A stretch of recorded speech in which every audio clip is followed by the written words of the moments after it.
जय हिंद एवरीवन, स्वागत है आपका वी नेशन 111 के एक नए एपिसोड में, जहां आपके लिए लेकर आते हैं इंडियन डिफेंस के प्रमुख अपडेट्स को सबसे पहले। तो चैनल को सब्सक्राइब करना मत भूलिएगा। आज के अपने अपडेट की हम शुरुआत करने वाले हैं यूनाइटेड एयरक्राफ्ट कॉर्पोरेशन को लेकर आई एक बड़ी अपडेट से। यूनाइटेड एयरक्राफ्ट कॉर्पोरेशन ने ये कंफर्म कर दिया है मीडिया से बात करते हुए कि उनका जो SU-57 फैलन है, ये फिलहाल भारत के एरो इंडिया 2025 एयर शो में पार्टिसिपेट करने वाला है। इस इवेंट को लेकर जानकारी साझा करते हुए उनकी तरफ से ये कहा गया कि यह न सिर्फ फुल फ्लेज फ्लाइंग डिस्प्ले में प्रदर्शित किया जाएगा, बल्कि ये जो वहां पर कह सकते हैं अपना कर्तव्य है वो भी दिखाएगा। दरअसल आपको बता दें कि एरो इंडिया 2025 का स्केड्यूल सामने आ चुका है, जहां पर ये बेंगलुरु के यलहंका एयरफोर्स स्टेशन में आयोजित किया जाना है 10 से लेकर 14 फरवरी के बीच में। और इस दौरान बहुत सारे जो एडवांस फाइटर एयरक्राफ्ट और जो इनोवेशंस हैं वो आपको देखने को मिलने वाले हैं। यूनाइटेड एयरक्राफ्ट कॉर्पोरेशन का ये जो डिसीजन है SU-57 फैलन को फ्लाइंग डिस्प्ले में प्रदर्शित करने का, ये एक स्ट्रेटेजिक मूव है, जहां पर भारत के समक्ष वो इसकी कैपेबिलिटी को सामने रखेंगे।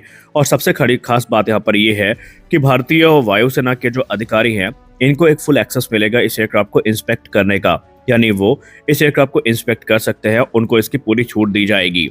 SU-57 जिसका नेटो रिपोर्टिंग नेम फैलन है, ये पहले से ही आकर्षण का केंद्र बना हुआ है, क्योंकि इस एयरक्राफ्ट को भारतीय वायुसेना की फ्यूचर कॉम्बैट कैपेबिलिटी से जोड़कर देखा जाता है। और बीतते समय के साथ इसमें बहुत सारी इंप्रूवमेंट्स हुई हैं और ये भारतीय वायुसेना के लिए ढाला जा सकता है, ऐसा यूनाइटेड इंजन एयरक्राफ्ट कॉर्पोरेशन का यहाँ पर क्लेम है। अब सबसे खास बात यह है कि इसका भारत आना ऐसे समय पर हो रहा है जब हाल ही में ये डिस्कशन भारत में चल रहे हैं कि भारतीय वायुसेना की ताकत को तत्काल तौर पर पूरा करने के लिए बेस्ट ऑप्शन क्या हो सकते हैं। क्या भारत को एडिशनल 36 राफेल्स की तरफ जाना चाहिए, या फिर SU-57 की गवर्नमेंट टू गवर्नमेंट डील पर हमें ध्यान देना चाहिए। तो ये एक बहुत बड़ा कह सकते हैं कंपटीशन होने वाला है।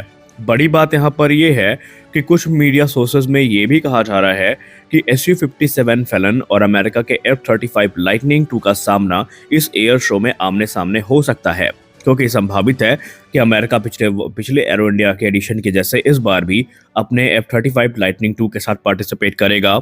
और अगर चीज़ें इस हिसाब से आगे बढ़ती हैं तो यकीन मानिए भारतीय वायुसेना के लिए यहाँ पर चीज़ें काफ़ी कॉम्प्लेक्स हो जाएंगी। हालांकि ये बात भी सत्य है कि अभी तक ऑफिशियली भारत को ये एयरक्राफ्ट ऑफर नहीं किए गए हैं, लेकिन जब बात आएगी, जब रशिया भारत को ये ऑफर करेगा, तो जाहिर सी बात है अमेरिका के ऊपर एक मनोवैज्ञानिक दबाव पड़ेगा।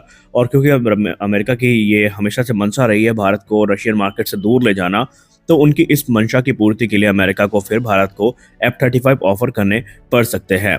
तो आप लोग बताइए, आप कितने ज़्यादा उत्साहित हैं SU-57 फैलन के भारत आने से? क्या आपको भी यही लगता है कि SU-57 फैलन ही इस समय भारत के लिए एक बढ़िया डिसीजन होगा? आप अपनी राय कमेंट सेक्शन में ज़रूर दीजिए। हमारी अगली बड़ी अपडेट भारतीय वायुसेना प्रमुख के एक बयान को लेकर आ रही है, जो कि बयान यकीन मानिए अगर प्रैक्टिकली इम्प्लीमेंट कर दिया जाता है तो ये एक गेम चेंजिंग स्टेप साबित हो सकता है। भारतीय वायुसेना प्रमुख ने एक प्रेस कॉन्फ्रेंस को संबोधित करते हुए भारतीय वायुसेना की जो कॉम्बैट कैपेबिलिटी है इसको लेकर चिंता व्यक्त करी है। उन्होंने कहा कि लगातार प्रोग्राम में डिले, जैसे कि तेजस मार्क 1 प्रोग्राम हो गया, मार्क 1A हो गया, इससे भारतीय वायुसेना की कैपेबिलिटी निसंदेह प्रभावित हो रही है। प्रेस कॉन्फ्रेंस को संबोधित करते हुए उन्होंने कहा कि हमने तेजस को 2016 में इंडक्ट किया था और हमारे पास आज ले देके सिर्फ 40 एयरक्राफ्ट ही ऑपरेशनल है और हमें इस समय बड़ी संख्या में एयरक्राफ्ट्स की ज़रूरत है।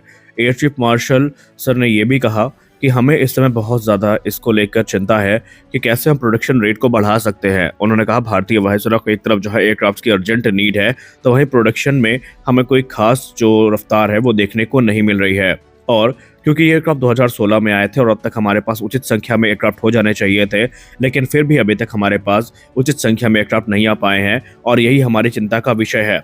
उन्होंने कहा कि भारतीय वायुसेना की घटती स्क्वाड्रन की क्षमता काफ़ी ज़्यादा डेंजरस लेवल पे पहुंच चुकी है और ऐसे में हमारे पास जो ऑथराइज स्ट्रेंथ है वो होनी बहुत ही ज़रूरी है। तेजस से हमें बहुत सारी उम्मीद है क्योंकि ये हमारी आत्मनिर्भरता का एक प्रमाण है, लेकिन फिर भी जो न्यूमरस प्रोडक्शन चैलेंजेस हैं, जिसमें सप्लाई चेन इशूज़ हो गए, टेक्नोलॉजी एब्जॉर्प्शन हो गया या फिर इंजन डिलीवरी हो गई, इन सब चीज़ों ने प्रोग्राम को बुरी तरीके से बाधित किया है। और इन्हीं सब के बीच में भारतीय वायुसेना प्रमुख ने एक ऐसी टिप्पणी कर दी है जिस पर चर्चाएं काफ़ी ज़्यादा शुरू हुई हैं। उन्होंने कहा कि भारतीय वायुसेना अब ये चाहती है कि पब्लिक सेक्टर कंपनी के साथ जो प्राइवेट सेक्टर कंपनियां हैं वो कंधे से कंधा मिला करके काम करें, क्योंकि तभी जाकर के जो एयरक्राफ्ट का प्रोडक्शन है वो फास्ट किया जा सकता है। उन्होंने कहा निसंदेह हिंदुस्तान एरोनॉटिक्स लिमिटेड ने काफ़ी बढ़िया काम किया है लेकिन अगर हम करंट प्रोडक्शन सेटअप की बात करें तो इसमें बहुत सारी लिमिटेशंस नज़र आती हैं प्रोडक्शन को स्केल अप करने की और भारतीय वायुसेना के डिमांड्स को पूरा करने की। इसीलिए मैं ये मानता हूँ कि प्राइवेट सेक्टर कंपनियों को इस तरह के प्रोग्राम्स को ज्वाइन करना चाहिए और हमें एक रोड मैप भी इसके लिए तैयार करना चाहिए। निस्संदेह प्राइवेट सेक्टर कंपनियां जब इस प्रोग्राम को ज्वाइन करेंगी तो जो प्रोडक्शन है चीज़ों का, पार्ट्स का या दूसरे कंपोनेंट्स का, वो काफ़ी फास्ट होगा और इसका सीधा प्रभाव हमें एयरक्राफ्ट के फाइनल डिलीवरी में देखने को मिलेगा। क्योंकि अगर हम विदेशों की बात करें तो जो प्राइवेट सेक्टर कंपनियां हैं उन्होंने काफ़ी ज़्यादा भार वहन कर रखा है और अब ज़रूरत है भारत को भी अपना जो पुराना रवैया है उसको बदलने की। तो आप भारतीय वायुसेना प्रमुख के इस बयान से कितना सहमत हैं? क्या आपको भी लगता है कि प्राइवेट सेक्टर कंपनियों को इन्वॉल्व करने से जो प्रोडक्शन रेट है ये हाई होगा? आप अपनी राय कमेंट सेक्शन में ज़रूर दीजिए। इसके अलावा अगर हम तेजस मार्क 1 की बात करें तो दुर्भाग्यवश अभी तक पहला एयरक्राफ्ट भी भारतीय वायुसेना को नहीं मिल सका है, जबकि उसके 1 वर्ष पहली उड़ान को लगभग पूरे हो जाएंगे मार्च से ही, लेकिन मार्च के पहले एयरक्राफ्ट के प्राप्त होने की कोई उम्मीद नहीं है। यानी पहली उड़ान के तकरीबन 1 साल बाद भारतीय वायुसेना को तेजस मार्क 1A अब जाकर मिलने वाला है। हमारी अगली बड़ी अपडेट 26 राफेल एम फाइटर्स को लेकर आ रही है। अभी परसों की रिपोर्ट में हमने आपसे कहा था कि प्रधानमंत्री श्री नरेंद्र मोदी जी के द्वारा एक फ्रांस का संभावित दौरा है, जिस दौरे के दौरान भारतीय नौसेना के लिए जो 26 राफेल फाइटर्स हैं इनकी डील को फाइनलाइज किया जा सकता है। तो ये चीजें अब कंफर्म हो चुकी है। माननीय प्रधानमंत्री जी के द्वारा फरवरी में पेरिस का दौरा किया जाएगा और इस दौरान भारतीय नौसेना के लिए 26 की संख्या में जो राफेल एम फाइटर्स हैं इनकी डील को फाइनलाइज किया जाएगा। आपको याद दिला दें कि पिछले महीने ही भारत के रक्षा मंत्रालय की तरफ से 26 राफेल एम फाइटर जेट्स को, इसके अलावा 3 एडिशनल स्कॉर्पियन क्लास सबमरीन्स को मंजूरी मिली थी। राफेल एम डील की बात करें तो ये एक गवर्नमेंट टू गवर्नमेंट ट्रांजैक्शन होगा जहां पर 22 सिंगल सीटर एयरक्राफ्ट और 4 ट्विन सीटर वेरिएंट जो हैं ये खरीदे जाएंगे, जो कि बेसिकली ट्रेनिंग रोल्स में इस्तेमाल किए जाएंगे। इसके अलावा comprehensive support packages, equipments, weapon, simulator, spare parts, crew training, logistical supports भी इसमें शामिल होंगे।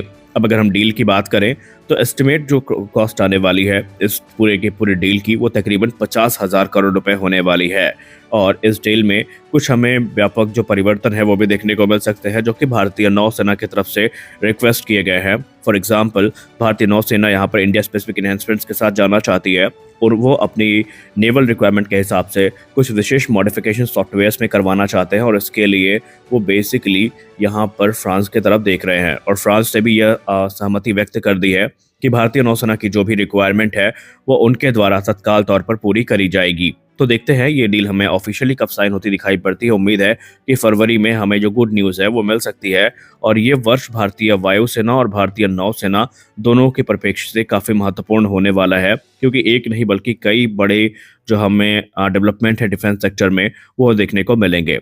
तो आज के इस वीडियो में बस इतना ही। आशा करते हैं ये वीडियो आपको अच्छा लगा होगा। वीडियो अच्छा लगा वीडियो को लाइक करिए, नए हैं चैनल को सब्सक्राइब करिए। मिलते हैं अगले वीडियो में, तब तक के लिए जय हिंद।